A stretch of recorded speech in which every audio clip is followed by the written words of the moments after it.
Bonjour à tous, merci de la confiance. Vous savez, la première chaîne YouTube à travers les mondes télé, Chango.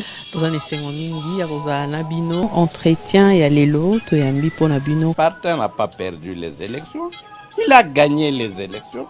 Boye bisa bango bati kapeli seki. Congolais asi à la muki. La muka asala ka ba réflexion ya bien pour na mboka oyo. FCC na la muka ba ebani bien. Manque à confiance ils a déjà. Il n'y a aucune coalition entre FCC et Nalamuka. Le fait que nous gardions jalousement les preuves que nous avons, c'est parce que nous avons un grand respect pour nos frères. Union sacrée. Le blocage au niveau de la CENI a un nom. Il s'appelle Monsieur Félix Tshilombo. Chers journalistes, chers invités, à vos titres et qualités respectives, bonjour. Nous vous remercions d'avoir honoré notre invitation en prenant part à cette conférence de presse et nous vous disons bienvenue au sein du CEPAS. Les CEPAS, qui est un centre d'études et référence, de par sa mission, je cite, travailler par ses analyses, ses recherches et des actions conséquentes à la promotion de la justice et à un développement humain, intégral et solidaire en République démocratique du Congo, qui souligne sa vision en recherche et action innovante et transformatrice de la société. Il promet un leadership et une culture de gestion économique, sociale et politique, créateur de richesses et de bien-être pour chaque Congolais. C'est en se basant de sa mission ainsi que de sa vision qu'aujourd'hui le CEPAS vous fait venir pour vous présenter ce rapport intitulé « Préoccupations, priorités des citoyens en République démocratique du Congo ». Personnellement, je dirais que ce rapport n'est pas une œuvre du CEPAS, mais plutôt un fruit issu d'un travail d'ensemble entre la société civile et quelques partis politiques de la place. Alors, sans plus tarder, je vais vous présenter les intervenants ici à mes côtés qui passeront à décortiquer ces rapports. À ma droite, j'ai M. Christian Moleka, politologue, membre du pool d'experts du CEPAS. Et à ma gauche, j'ai le colonel Prosper Nzekani, également membre du pool d'experts du CEPAS. Le colonel Nzekani, qui sera le premier intervenant, vous présentera l'aspect technique de ce rapport, le critérium, les théories utilisées par cette procédure, et M. Christian Moleka vous donnera l'aspect scientifique de ce rapport, qui sera les grandes lignes, les grands objectifs fixés par ce rapport. Sans plus tarder, j'accorde la parole au colonel Nzekani. Je vous présente la méthodologie de l'étude pour laquelle nous sommes ici. Distingués invités et participants, à vos titres et qualités respectés, du point de vue méthodologique, notre étude est partie des objectifs définis, à savoir d'abord l'objectif global, qui est de recueillir l'information qui pourrait aider les décideurs politiques à développer les plans d'action et les programmes touchant les préoccupations de la population, ceci en préparation pour les prochaines élections. L'étude visait aussi à démontrer aux partis politiques l'importance d'entretenir avec la population dans le cadre de leurs activités de planification des politiques et des stratégies de croissance. Du point de vue des objectifs spécifiques, il s'agissait d'identifier et préparer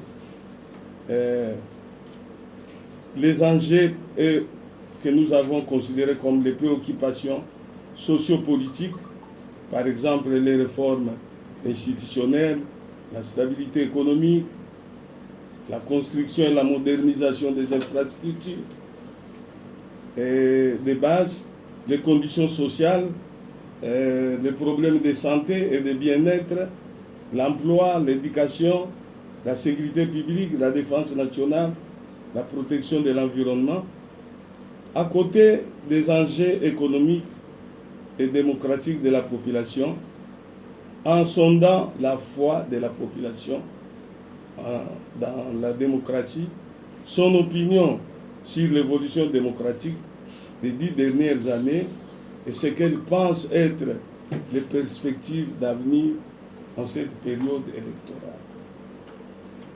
Il s'agissait aussi, comme deuxième objectif spécifique, d'analyser la perception de la population du processus démocratique en évaluant les niveaux d'adhésion de cette population aux différents processus démocratiques. Et pour cela, nous nous sommes choisi un critérium pour constituer les groupes qui devaient être, pour lesquels on devait recueillir des opinions. Nous avons eu comme premier critère 4 critères principaux pour ces groupes. Les premiers critères, nous avons l'âge. Et l'âge, nous l'avons décomposé en 2 sous-critères. Nous avons considéré les jeunes que nous définissons comme les personnes âgées de 18 à 35 ans et les adultes en considérant ceux qui sont âgés de 36 ans et plus. Et nous avons aussi considéré comme critère les sexes, hommes et femmes d'autre part, le niveau d'éducation que nous avons aussi décomposé en 2 sous-critères, les instruits, donc ceux qui ont fait, qui n'ont pas fait une formation formelle ou qui n'ont pas terminé les études secondaires, qui ont fait l'école primaire, et les instruits en considérant tous les diplômés du niveau secondaire et du premier cycle post-secondaire. Enfin, comme 4e critère, nous avons considéré les revenus, encore décomposés en 2 sous-critères. Les faibles revenus, donc inférieurs à $200, et les revenus moyens de 200 à $1000. Les personnes participant déjà dans les partis politiques ou celles engagées de manière évidente dans la politique devaient être écartées lors de cette construction des groupes. Du point de vue du déploiement sur terrain, nous avons considéré 6 sites de recherche. Ces 6 sites de recherche étaient catégorisés en 2 types. Ce que nous avons appelé les sites urbains, donc, où il y a un minimum d'urbanisation, et les sites semi-ruraux, où bien que se trouvant en milieu urbain, mais il y a aussi un caractère rural, c'est particulièrement des sites qui se trouvent dans la périphérie de la ville ou en considérant certains bidonvilles de la ville de Kinshasa. Et pour la mise en œuvre de cette étude, nous avons prévu de le faire en 4 phases. Dans une première phase, c'était la préparation, dans tous les détails tels que identifier les membres de l'équipe de base, planifier les aspects logistiques administratifs, contacter des gens, préparer des contrats, harmoniser le budget. Et dans une deuxième phase, nous avons eu un atelier de préparation du travail terrain. Et dans cette phase, nous avons produit et mis à jour les outils de recherche constitués par les guides d'entretien dans les focus group, les fiches de prise de notes, les tableaux de synthétisation et de codification des notes enrichies. Nous avons conçu les applications Excel et SPSS pour la saisie et l'analyse in fine des données. Et enfin, nous avons identifié et recruté les personnes sources, c'est-à-dire non informées des objectifs de notre étude, afin d'éviter le filtrage dans les choix des participants et pour la participation et la conduite des focus group. Nous avons désigné les enquêteurs et enfin les enquêteurs ont désigné les participants au focus group. Et nous avons testé l'outil de collecte et nous sommes allés au travail pour tomber dans une troisième phase qui était le travail terrain proprement dit. Donc, la collecte des données sur terrain et l'analyse. Enfin, nous avons eu un atelier de compilation des leçons apprises et nous avons présenté les résumés des résultats de l'évaluation. Et pour terminer, nous avons, après avoir affronté l'atelier de validation du rapport préliminaire, nous avons conduit les rapports finaux. Voilà pour ce qui est de la démarche suivie dans le cadre de cette étude. Cette étude a abouti à des résultats qui, à ce jour, ont suscité un intérêt particulier dans la société civile et toute la communauté congolaise, à un tel point que, au-delà de notre étude, il y a eu JEC, le groupe d'études sur le Congo de l'Université de New York, qui, en janvier dernier, a fait une étude similaire, mais localisée toujours à Kinshasa et dans l'espace Kassai. Et cette étude est arrivée pratiquement aux mêmes conclusions que nous dans certains points, ce qui démontre la pertinence du travail fait. Et enfin, au moment où nous vous parlons, il y a un projet qui est en cours, un projet de Pona Congo, dénommé Congo Toligi, qui voudrait faire la même chose, mais d'une manière plus étendue, jusqu'au Congo profond, c'est-à-dire jusque dans les territoires. Voilà en bref pour ce qui est de la méthodologie. Pourquoi l'étude a été menée? Le colonel a rappelé les objectifs globaux. Je vais les rappeler également. Le tout premier, et je crois que c'est important qu'on le retienne, c'est celui d'apporter, grâce à une information primaire, une contribution au développement par les décideurs politiques des plans d'action et des programmes qui tiennent compte des préoccupations prioritaires des citoyens. L'objectif premier de l'enquête, c'était que nos politiques, après, nous développent cette capacité à mettre au cœur des politiques publiques les priorités des citoyens. Mais pourquoi? Mais parce que fondamentalement, le jeu politique repose sur une interaction. L'interaction de l'offre et de la demande. Il y a une demande populaire en termes de besoins sociaux, l'école, les routes, l'enseignement, l'éducation. Et il y a une offre politique proposée par les acteurs politiques qui doit s'adapter à la demande des citoyens. Parce que la promesse politique, la parole politique et les discours politiques doivent contenir des éléments qui répondent à une demande originelle, qui est une demande populaire. Et donc il y a un lien entre les priorités des citoyens et les discours politiques. Parce que les discours politiques sont censés rencontrer les demandes des citoyens. Malheureusement, vous allez remarquer qu'au Congo, ce n'est jamais le cas ou ce n'est pas le cas. On dit toujours, généralement, pour ceux qui sont politologues, ça peut savoir, que dans les pays dits développés, il y a une demande sociale forte et une offre politique qui n'arrive pas à répondre à la demande.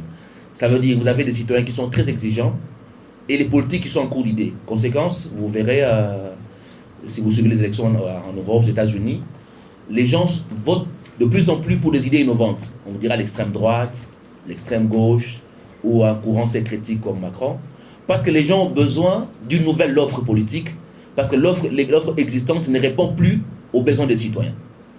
À l'inverse, dans les pays dits en voie de développement, pour ne pas dire sous-développés, non seulement la demande est très faible, c'est-à-dire les citoyens ne sont pas exigeants en termes de capacité à demander aux politiques, mais également l'offre politique n'est pas adaptée aux demandes. Ça veut dire que les gens construisent des discours qui ne répondent pas aux préoccupations des citoyens. Conséquence, le jeu démocratique est faussé.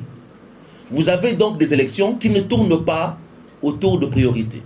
Et je crois que le rapport tombe à point nommé parce que nous sommes en veille des élections.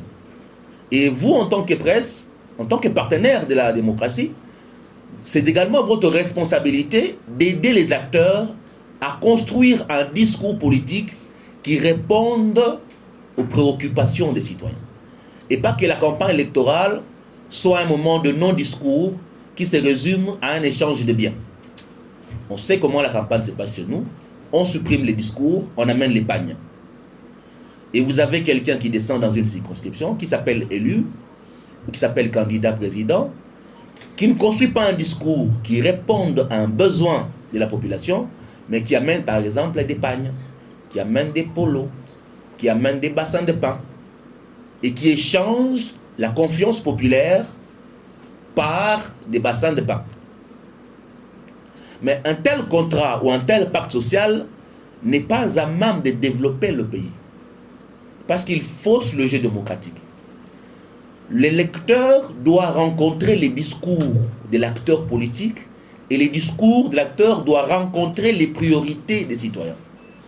Voilà pourquoi le CEPAS, avec ses partenaires, a pensé qu'il était utile de faire l'enquête pour demander aux Congolais quelles sont réellement vos priorités. Le rapport, c'est une démarche de consultation citoyenne pour demander aux Congolais quelles sont vos priorités. Et les Congolais ont exprimé leurs priorités, c'est dans les rapports.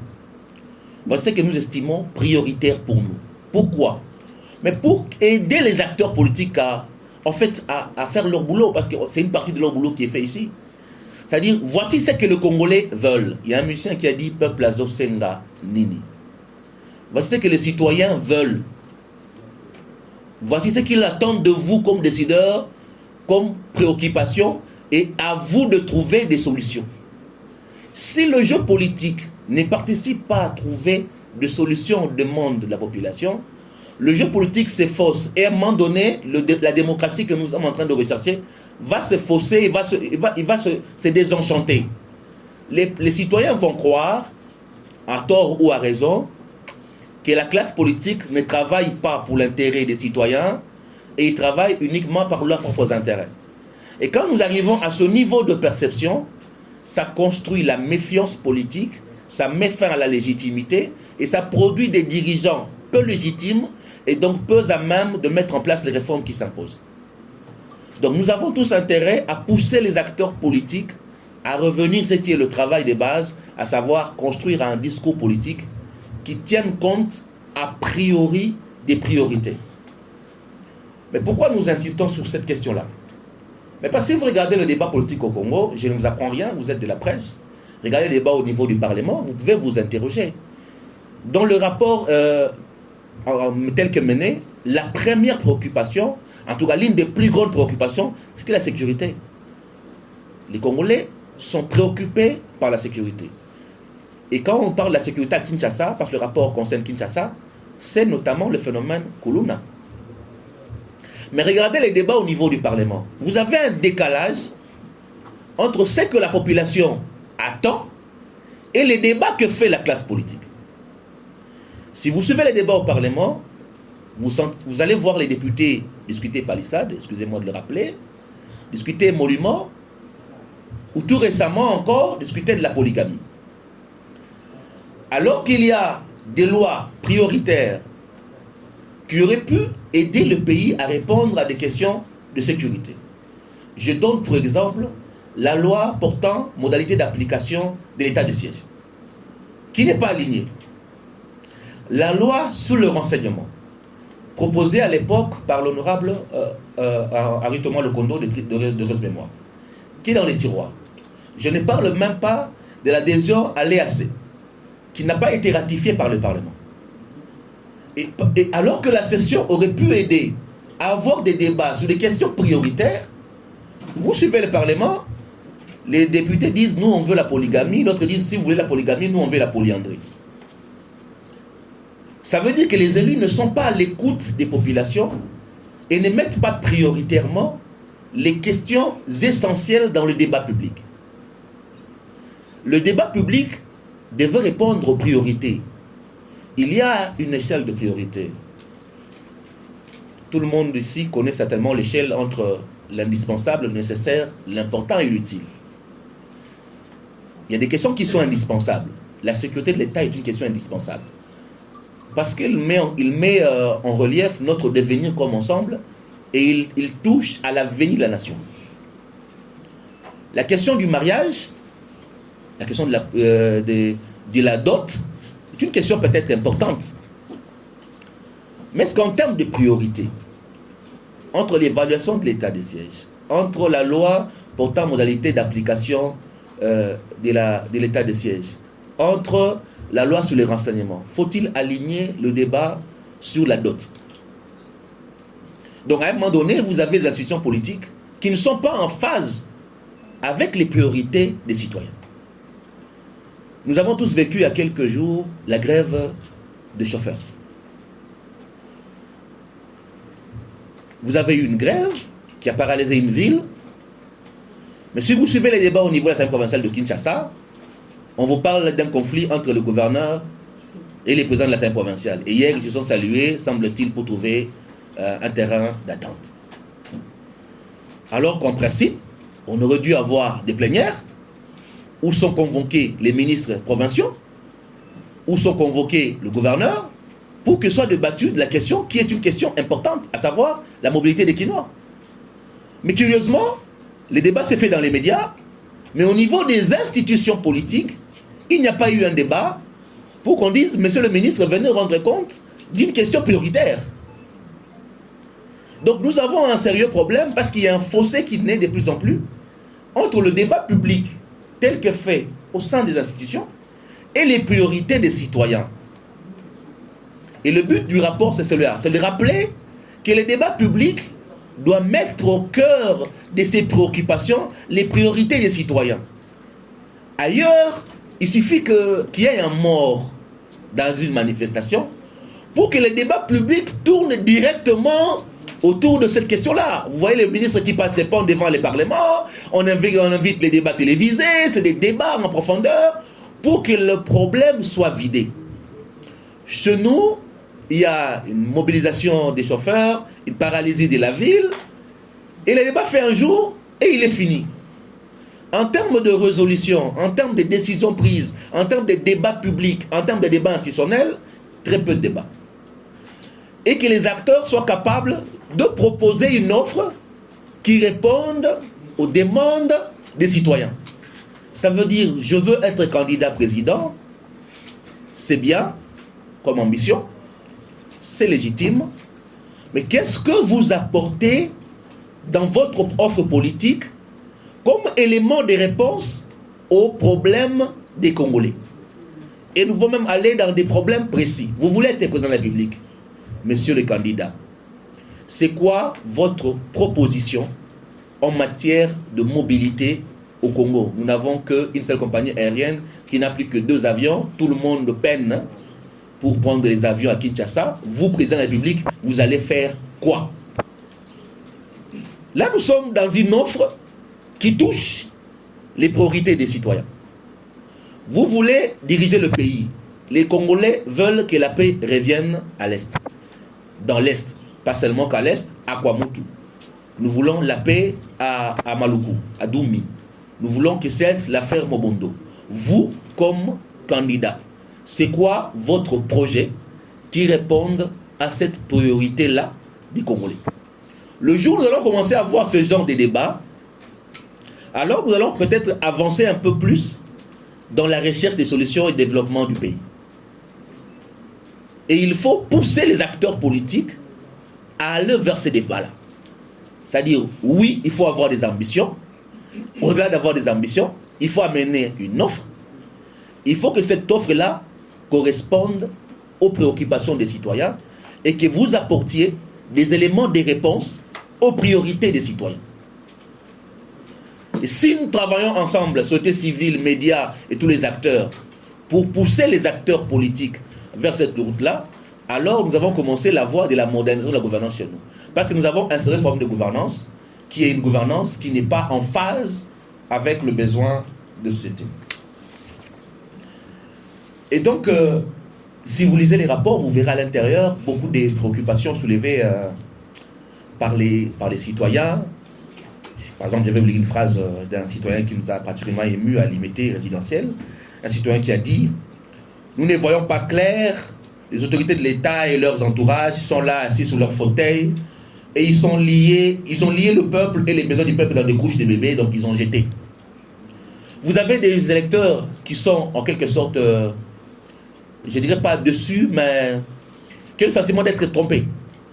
Les politiques viennent vers eux avec des discours démagogiques, avec des promesses fallacieuses, et dès qu'ils arrivent à la tête des institutions, toutes les promesses sont oubliées. Et donc, à un moment donné, cette interaction offre et demande, ça devient du dol. Ça devient un dol. Parce qu'on construit l'interaction autour d'un mensonge. Alors qu'on devait construire sur les vécus. Et peut-être pour illustrer ça, je vais vous donner une expérience que j'ai vécue hier personnellement, qui m'a beaucoup choqué. Je pensais que ça fait tous nous interpeller. J'étais en train de venir vers le centre-ville le matin, et j'ai été pris dans les bouchons, comme beaucoup d'ailleurs, sur l'avenue Paulo. Et pendant que nous étions fermés, bloqués dans les bouchons, il y a une ambulance d'un centre médical, je ne vais pas citer le nom, centre hospitalier, qui a tenté de faire un dépassement, un mauvais dépassement, qui a pris le sens contraire pour dépasser l'embouteillage. Bon, moi je me suis dit, forcément ils ont un malade en urgence et qu'ils sont en train de tenter d'évacuer les malades. Et donc ils ont fait le dépassement, le mauvais dépassement, ils ont pris le sens contraire. Malheureusement, ils ont compliqué le bouchon parce qu'ils se sont retrouvés avec la file qui venait et donc on s'est tous arrêtés. Le type de l'ambulance tentait d'expliquer aux gens qu'il est pressé, que si on pouvait trouver une solution pour laisser passer. De l'autre côté, la file était très longue et tout le monde était bloqué. Et ce qui m'a frappé, c'est que pendant que nous étions bloqués là et qu'on cherchait une solution, les petits des Wewa, les trois pinés là, ont commencé à crier Akufanaye, Dibotiki Akufanaye, tout ça, tout Kangamia Akufanaye. Moi, ça m'a interpellé, j'ai demandé à un petit papa, comment tu peux être sans cœur et dire comme ça, Akufanaye? Et si c'est lui qui est à l'intérieur et ta famille, comment tu vas te rendre compte que c'est ton oncle qui va mourir parce que l'on va Akufanaye? Vous savez ce qu'il m'a répondu? Bien, vieux, l'ambulance est chère pour nous bénir. L'ambulance soit bête que dans le centre à quoi c'est compliqué de une moto qui a crame. Bato mbongo ba mataka bambulance wana ba okena bango bangaliema. Tant que ibisa bango ba bouchon eza balingo yo kate malama kufa na embouteillage. Comme ça baye ba ke ba bouchon ezalaka. Ça m'a frappé parce qu'il avait fait preuve d'un cynisme que j'ai trouvé glacial, mais qui était en fait le reflet du sentiment de beaucoup de Congolais. Ça veut dire, on parle, les autorités n'entendent pas. Il faut qu'à un moment donné, qu'on arrive à des genres de drames comme ça, pour que les autorités comprennent. Imaginez un citoyen qui se réjouit qu'on arrive à un drame qui frappe les pouvoirs publics, selon lui, pour qu'ils comprennent. Et qu'à chaque fois qu'on dit bouchon, bouchon, bouchon, les autorités ne comprennent pas. C'est quand même grave. Hein? C'est quand même grave. Pour moi, c'était vraiment l'image de la rupture totale de confiance qu'il y a entre les citoyens et ceux qui gouvernent. Parce que ceux qui gouvernent estiment qu'ils ne sont pas entendus. Ou que les décisions qui sont prises ne répondent pas à leurs besoins.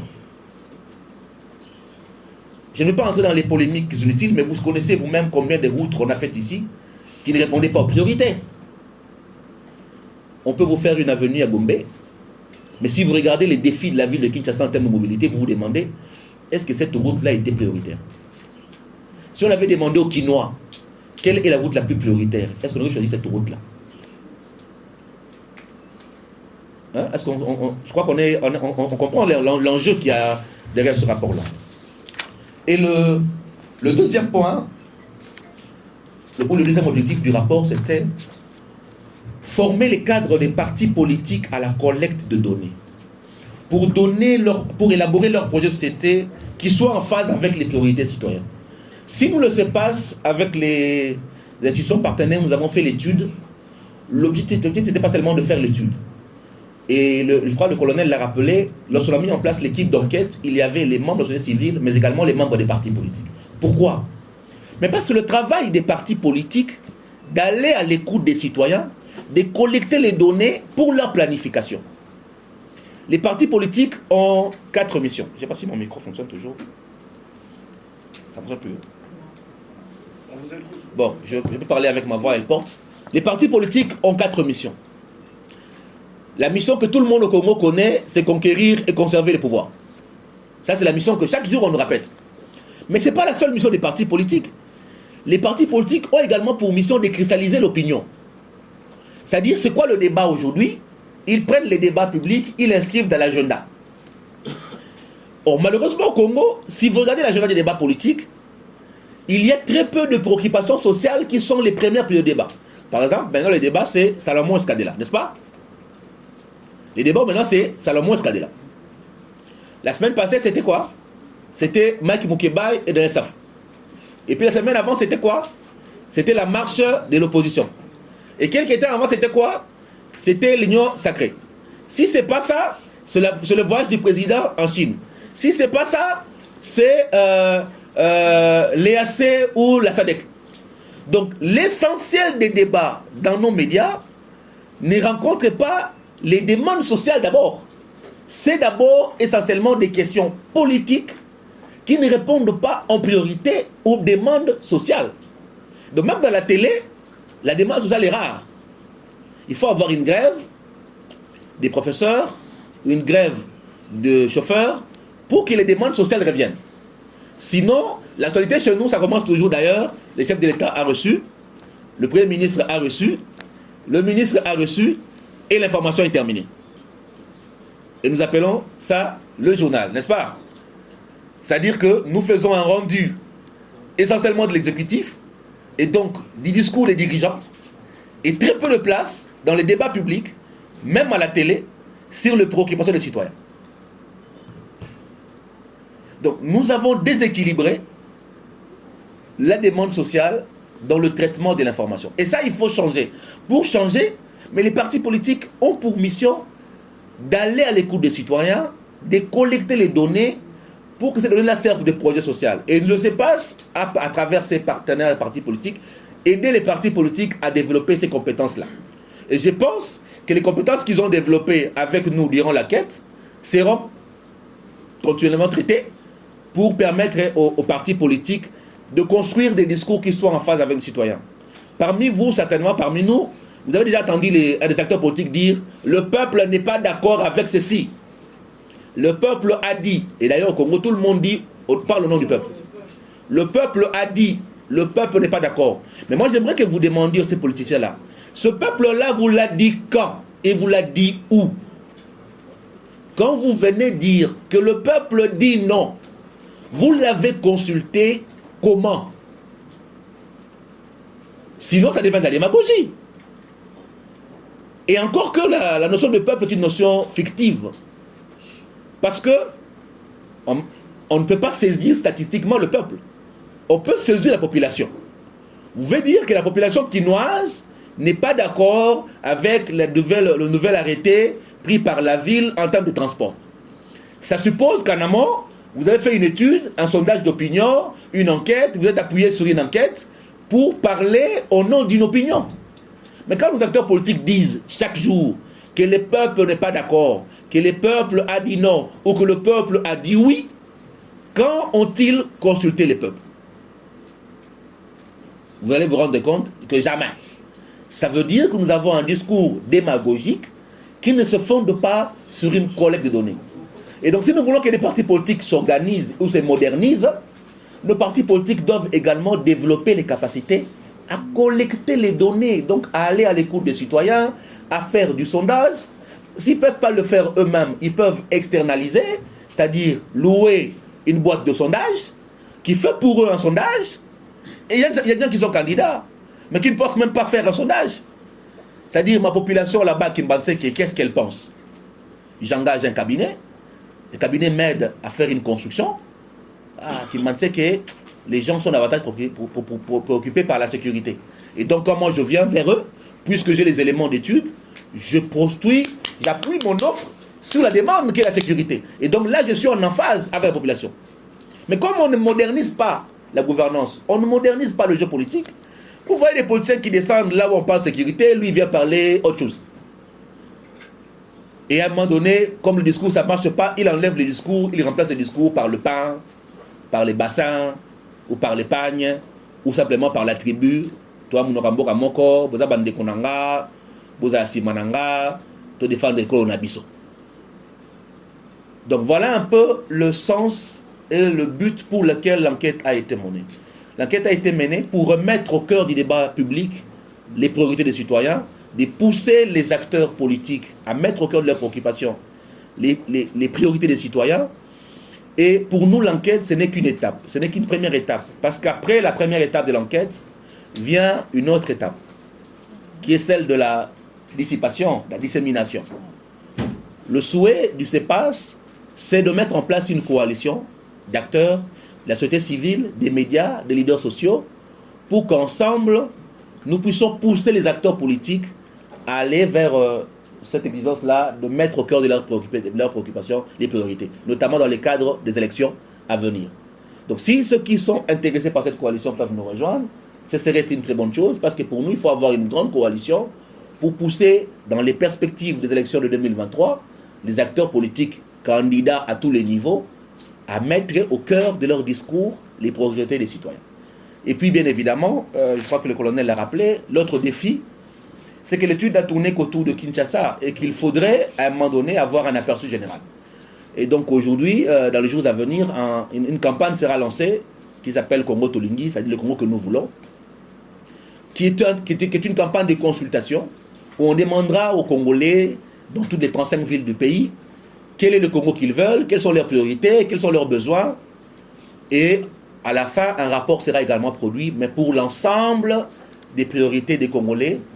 Et ça pourra servir d'outil pour permettre aux acteurs politiques qui le veulent de construire des discours politiques qui tiennent compte des priorités des citoyens. Je dis et je vous remercie. Que l'influence des autorités morales au sein des formations politiques peuvent biaiser ou encore faire en sorte que les membres de ces partis politiques ne réfléchissent plus en termes d'aspiration.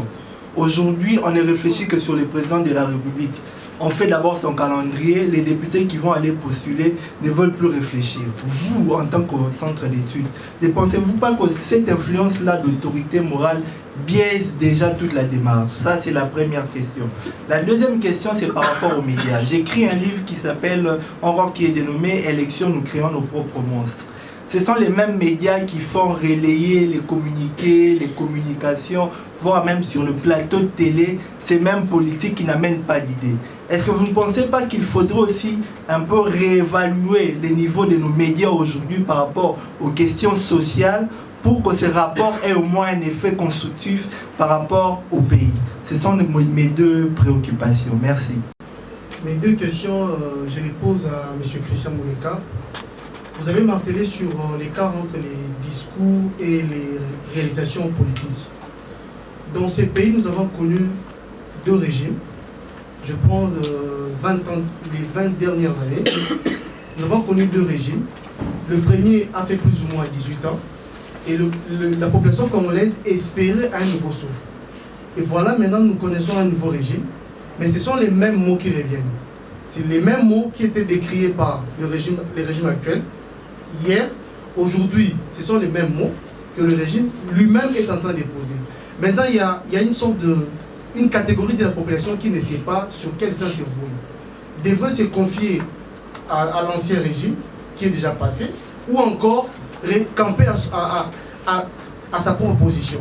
Alors, vous, en tant qu'expert, et puis par rapport à votre recherche, qu'est-ce que vous pouvez dire à cette catégorie de la population congolaise? Ma deuxième question, c'est en rapport avec les 5 priorités que vous avez mentionnées. Aujourd'hui, vous avez évoqué le cas de l'insécurité, par exemple, de la ville de Kinshasa, avec le phénomène Kuluna et moi j'évoque le phénomène Mobono. Il y a aussi, un autre phénomène qui s'ajoute, c'est-à-dire les tribalismes. Vous n'avez pas fait allusion à cela, alors que en fait, les communautés congolaises vivant à Kinshasa, il y a un sérieux problème où on parle même de l'injustice, où le régime serait de telle communauté, pas de telle autre. Déjà, ça c'est fissure. Alors, dans votre livre, vous n'avez pas fait mention à cela, mais qu'est-ce que vous pouvez dire par rapport à ces phénomènes qui prennent de plus en plus de l'ampleur au sein de la société congolaise? Merci.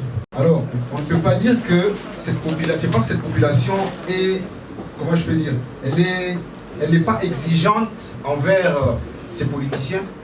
Et les politiciens là viennent profiter maintenant par le fait que cette population n'est pas exigeante.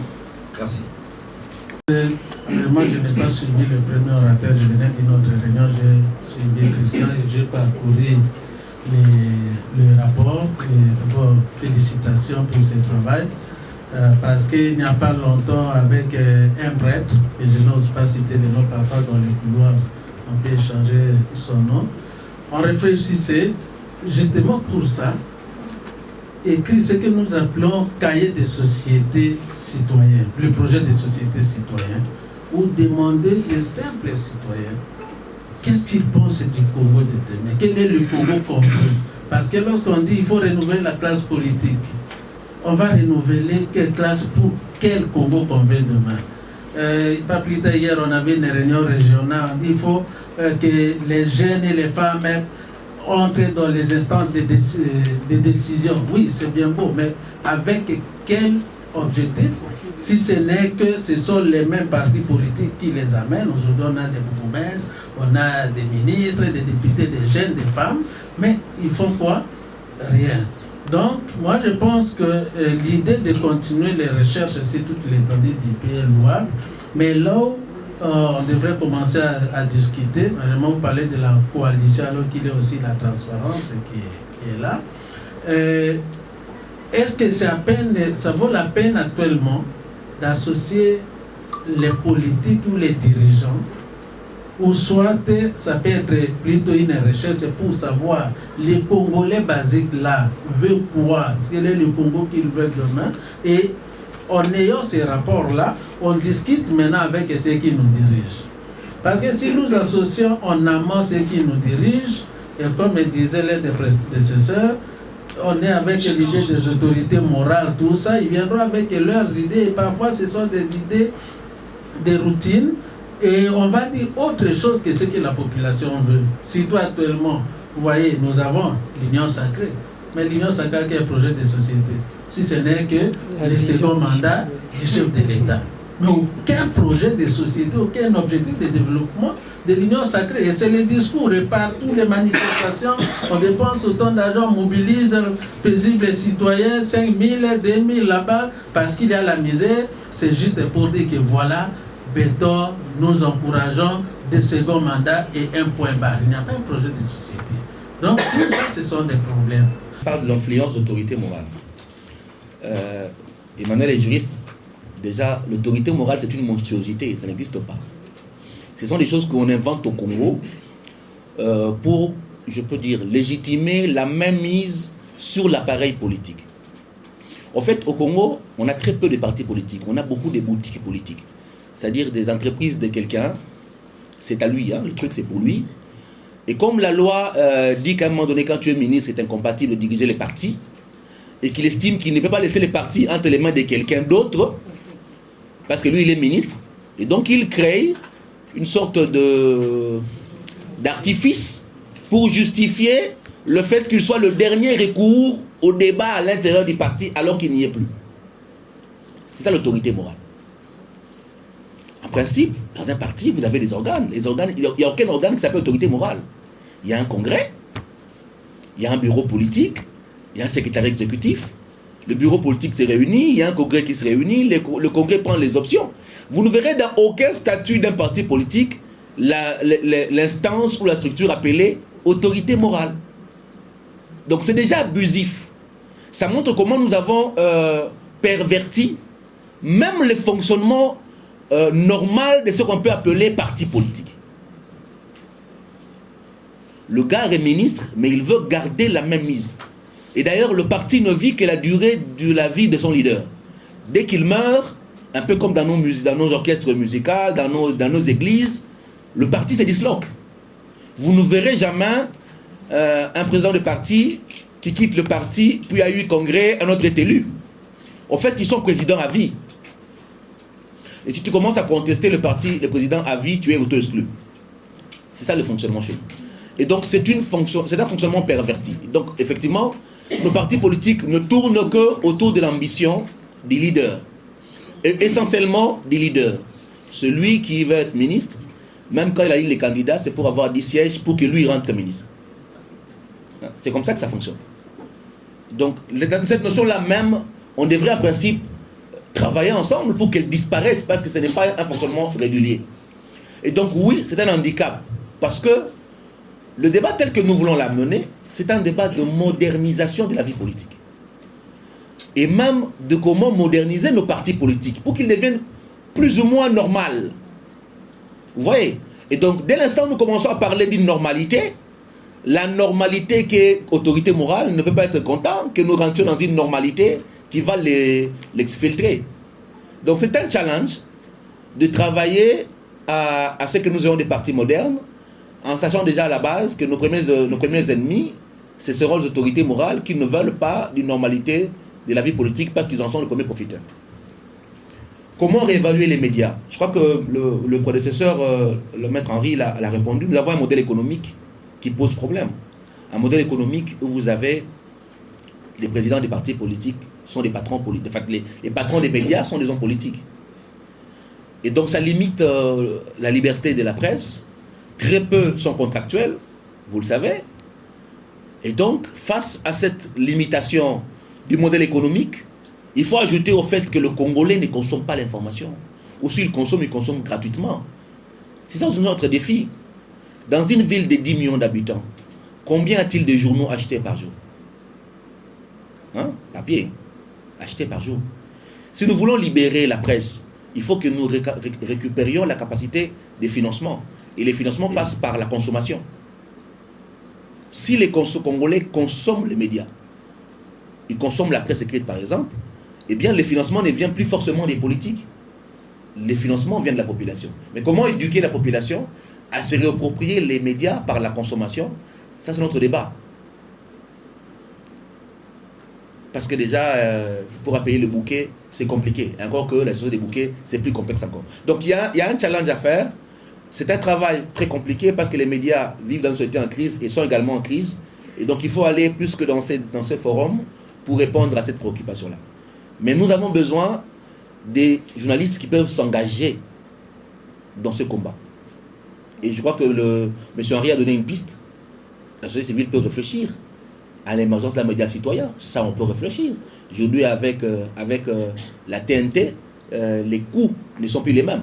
Donc, on peut réfléchir à un média citoyen qui donne aux journalistes plus de liberté, et je crois que c'est pas ça à écouter, plus de liberté d'action pour qu'ils fassent leur boulot. On peut travailler ensemble pour avoir un média citoyen, un premier média citoyen, et qui permette à ceux qui veulent bien faire leur boulot de plus travailler en toute liberté. Ça peut se faire.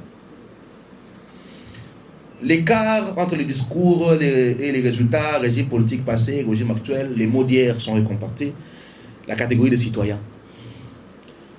Le grand challenge que nous avions, c'était avoir l'alternance. Et beaucoup pensaient que l'alternance des personnes était suffisante. L'alternance des personnes ne suffit pas. Le pays a besoin d'un changement des paradigmes de gouvernance. Ce dont nous avons besoin, c'est l'alternance de gouvernance.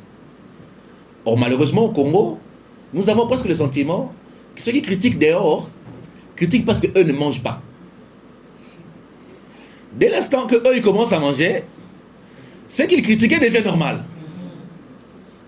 Ça veut dire qu'ils ne critiquaient pas la mauvaise gestion. Ils critiquaient le fait qu'eux n'étaient pas en train de gérer. Parce qu'on critique la mauvaise gestion, quand on arrive à la gestion, on ne reproduit pas la mauvaise gestion. Si on critique la mauvaise gestion et qu'on reproduit la mauvaise gestion, ça veut dire qu'on critiquait le fait que moi je ne mangeais pas. Maintenant que moi j'ai ma part, je maintiens le système. Parce qu'il m'est profitable maintenant. Et ceux qui sont en train dehors maintenant, qui se battent, eux aussi veulent intégrer les systèmes parce qu'eux aussi veulent manger. Mais dans ce type de fonctionnement, il n'y aura pas de changement. Moi, je dirais à ces Congolais qui sont à la recherche d'une nouvelle voie qu'il nous faut un nouveau paradigme de gouvernance. Ce qu'il nous faut, ce n'est pas de nouveaux hommes, c'est de nouvelles pensées de la politique. Et il faut rechercher les acteurs qui peuvent incarner cette nouvelle pensée de l'action publique et pas simplement des nouvelles personnes. Parce qu'on peut avoir des nouvelles personnes qui sont jeunes dans l'âge, mais qui ont la mentalité de l'ancien. Et qui vont reproduire pratiquement ce que les vieux faisaient, mais avec la vigueur de la jeunesse. C'est facile de combattre un vieux, parce qu'au moins il a perdu la vigueur. Mais quand vous avez un jeune qui reprend les tares du vieux avec la vigueur de la jeunesse, ça devient compliqué. Et c'est ça notre challenge. Les priorités, insécurité, Mobondo, tribalisme. Peut-être le colonel n'a pas rappelé que l'étude a été faite en 2022. L'étude a été menée en 2022, même si nous le présentons entre 2022 et 2023, même si nous la présentons maintenant. Donc, les cas d'analyse de départ étaient fondés sur base d'une photographie d'un moment T, qui malheureusement n'a pas pris compte, vous le comprendrez, de l'évolution socio-politique d'actuelle. Et donc, probablement, le travail qui sera fait pour toute la République à partir des jours à venir tiendra compte de l'analyse de contexte, parce qu'on part toujours de l'analyse de contexte.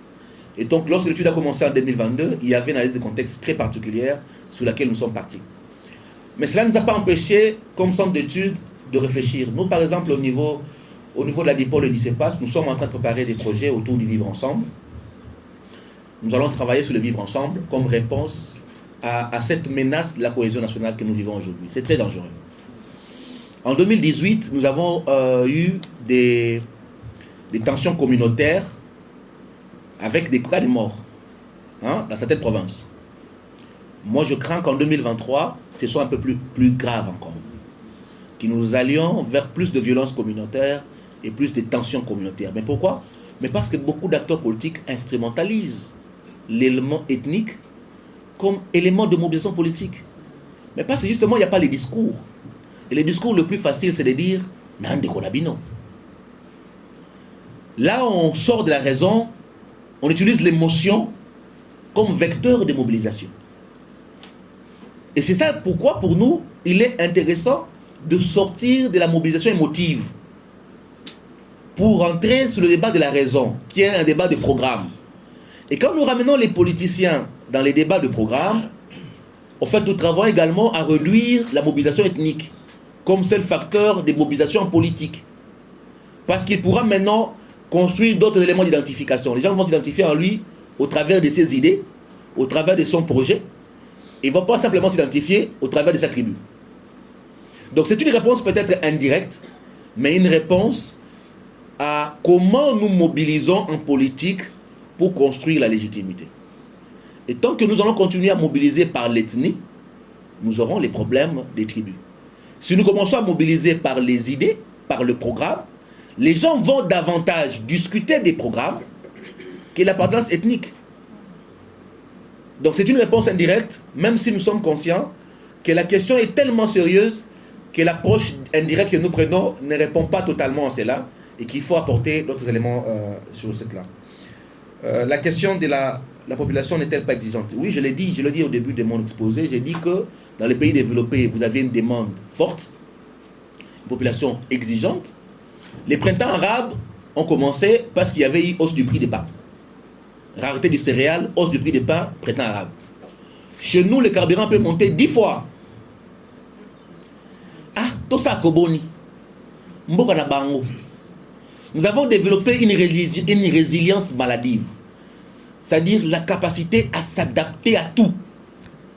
Même à l'inadaptable. Et ça, c'est vraiment une maladie qu'il faut réussir à briser au Congo.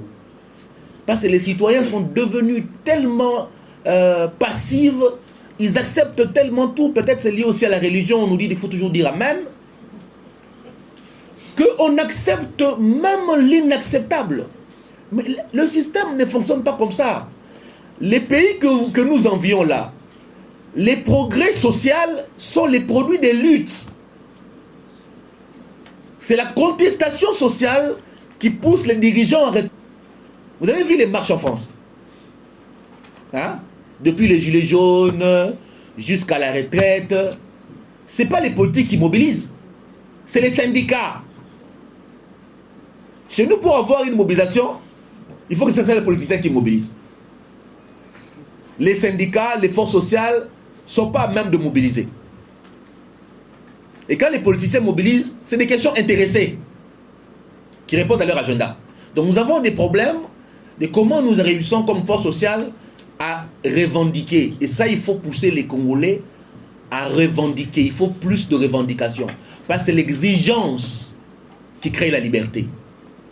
Rappelez-vous de la liberté des Noirs aux États-Unis. S'il n'y a pas eu l'exigence des femmes comme Rosa Parks, des gens comme Malcolm X, des gens comme le pasteur Martin Luther King, il n'y aurait pas eu Obama. C'est le travail qui est parti de l'exigence citoyenne qui a mené Obama. Il est le produit de cette lutte-là. Chez nous, nous pensons que c'est la politique qui doit être la source du progrès. Alors que c'est le social qui pousse le politique. Et pas forcément toujours l'inverse. La dernière contribution de M. Henri Longenja, je le prends comme une contribution. Effectivement, il faudrait que cette réflexion soit approfondie. Je ne pense pas que ce soit une question. Merci. La socialisation politique. Il faut éduquer la population. Il faut éduquer la population à comprendre les vrais enjeux, notamment en période électorale. Malheureusement, nous sommes en veille d'élection, mais vous allez remarquer que l'élection électorale est très faible. Ni par les partis politiques, ni par la CENI elle-même, ni par les médias. Et pourtant, c'est un préalable important, l'éducation électorale. Mais personne ne s'en occupe. On attend les élections, les observateurs, et que les gens vont aller voter. Mais ils vont aller voter comment, si en amont on n'a pas été éduqué? Donc c'est maintenant qu'il faut faire l'éducation électorale. C'est maintenant qu'il faut commencer les débats dans les quartiers. Hein, réunissez les jeunes dans les forums. J'ai vu un comité de jeunes émergents de Kaluka. C'est maintenant qu'il faut commencer à réunir les jeunes, dire oui, on va aux élections, pourquoi? Quels sont nos besoins, nous à Kaluka? Et quel est le profil de celui qui doit être le député élu à Kaluka? Quel est le profil? Nous on attend quoi? C'est le débat qu'il faut commencer. Et quand on va commencer à faire ce travail-là, ce n'est pas automatique, mais on va commencer à réveiller les consciences pour qu'ils comprennent pourquoi ils vont voter. Et cette résilience, la meilleure façon d'éduquer, madame, c'est l'exemple. Ce n'est pas les mots. Je crois que les Congolais sont fatigués des mots. Les Congolais ont besoin d'exemples, des gens qui peuvent éduquer par l'exemple. Pour combattre la résilience, les Congolais ont besoin des repères. Ça veut dire par exemple, dans le monde des médias, un journaliste qui incarne ce refus de résilience. Il devient un point d'inspiration. Dans la société civile, un acteur qui incarne le refus de résilience. Les jours où nous aurons autant de gens qui vont se lever comme des points de balises, des repères, ils vont éclairer la masse. Parce que la masse a besoin d'un leader. Sans leader, la masse ne bouge pas. Et notre problème aujourd'hui, c'est qu'on n'a pas de leader capable de faire bouger la masse. Donc, soyons nous-mêmes les changements, comme disait Gandhi, soyons nous-mêmes les changements que nous souhaitons voir. Et dès l'instant où nous sommes nous-mêmes les changements, les autres vont suivre. Sur les médias citoyens, coalition comment adhérer, je crois que Madame Divine est là, elle pourra toujours vous renseigner sur la coalition de transparence, comment rejoindre la coalition de transparence qui existe. Les médias citoyens, est-ce possible qu'on ferme? Les luttes sont des moments de contradiction. Et les gens n'acceptent pas les contradictions. Beaucoup ici sont chrétiens, je crois. Et même Jésus lui-même, on n'a pas accepté la contradiction. C'est quand il a rendu l'âme qu'on a dit cet homme était vraiment un fils de Dieu. Pourtant, avant qu'il ait rendu l'âme, il a fait des choses. Donc les gens n'acceptent pas la contradiction. N'attendons pas qu'ils nous acceptent. Imposons la contradiction. On va fermer, ben on va rouvrir. On va fermer, mais on va rouvrir. Si les gens veulent dire, bon, parce qu'on interdit les marches en 90, la marche des chrétiens ne marchent plus. On n'aurait peut-être pas eu la démocratie qu'on a aujourd'hui. Les gens marchaient, on a tiré dessus, d'autres encore marchaient, on a tiré dessus, on a gazé, d'autres encore marchaient. Et aujourd'hui, nous disons que la démocratie commence à s'installer au Congo, que le droit de marcher, nous le revendiquons, c'est inscrit dans notre ADN, les Congolais commencent à comprendre. Mais parce que certains ont accepté le risque en 90 de prendre. Et on a besoin de ces hommes-là. De ces hommes-là qui sont capables, comme je dis, d'être des repères, de prendre des risques, de commencer, d'accepter de souffrir le martyre parce qu'ils auront contredit probablement l'ordre établi ou les intérêts établis, mais pour l'intérêt du plus grand nombre. Si on n'a pas ces genres d'hommes-là, je suis désolé, on va tourner en rond. Comment j'accuse le peuple tout le temps dans mon discours? Est-ce que le peuple est responsable de tout ça? Il faut que ce soit parler du gouvernement. La grande faiblesse que nous avons au Congo, c'est la culture politique pour la population. Et j'insiste sur l'éducation politique. Les gens pensent que l'obligation pour un citoyen, en termes de participation, c'est de voter en 2023 et d'attendre 2028. Au moment où tu votes à Bakenda, Bozela, Tokozela, non, non, non, non. Il y a ce qu'on appelle le contrôle citoyen de l'action publique. Ça veut dire qu'il y a moins de vacances parlementaires. Notre constitution, c'est lui le souverain primaire. C'est lui le chef. Et le ministère veut dire serviteur. Le ministre n'est que le serviteur. Il est au service de la République. Il n'est pas le chef. Même si tu comme ici, excellence, et le coup des forces, toi souverain primaire, chef, au commis Kobanga, excellence, qui est en principe ministre, c'est-à-dire service. Lelo, CEPA, stopper équipe à CEPA, c'est tout pour présenter enquête Bosalaki na terrain, enquête en qui porté sur quoi, et puis Tina Nango Pendezaki Nini. Maton de mingi pona mutuna na yo, tout ça là qui enquête oyo pona koyeba nini zali posa ya ba Congolais. Politique etambolaka liboso na posa ya population. Bongo ba acteur politique to ba baza ko kamba ba yena ba réponse na posa ya population. Donc ce qui relation exacte entre posa ya population na o mibeko ba konzi baza kozwa et que aka moi poko so na kotambola ya mboka. Yango biso comme société civile na coalition na biso elongo na partenaire se passe. Cela qui enquête oyo pona koyeba o ezali ba posa ya ba Congolais. Pona koyeba ba politicien te le quoi to ke na maponami bosengeli kotonga maloba na bino to ba discours na bino lolenge ya posa ya population. Donc bita liboso yango wana. Et puis mi baleza la ki ko kosalisa ba parti politique o balaki na biso baye ba lolenge ya ko collecter ba vie ya ba citoyen ya ko sala ba plan d'inflation na bango pe ko tonga ba projet na bango o efandi na ba posa ya ba citoyen.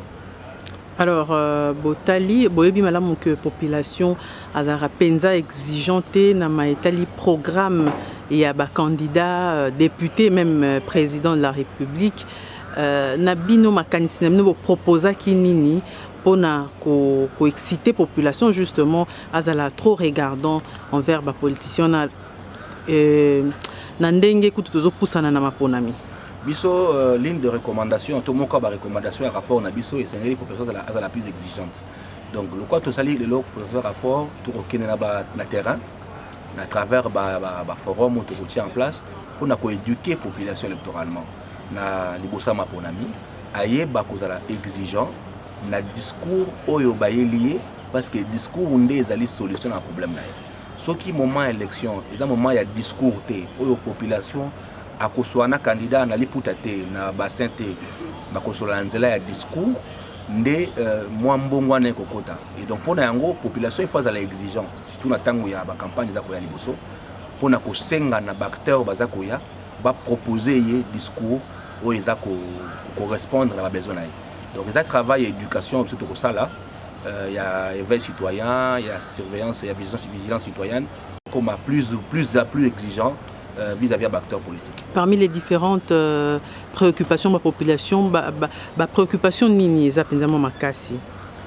A étudier d'ailleurs sur Kinshasa. Donc dans mes collègues koya tout ça la mususu pona ko mobimba mais o ezalaka sur Kinshasa. Et na Kinshasa la priorité là qui liboso sécuritaire, préoccupation là qui économique en termes d'emploi, là qui va sala, balobaki makambo ya social, c'est-à-dire accès à la facture de base, courant, maï, nzela hôpitaux, makambo éducation, telle école, et puis makambo ya économie.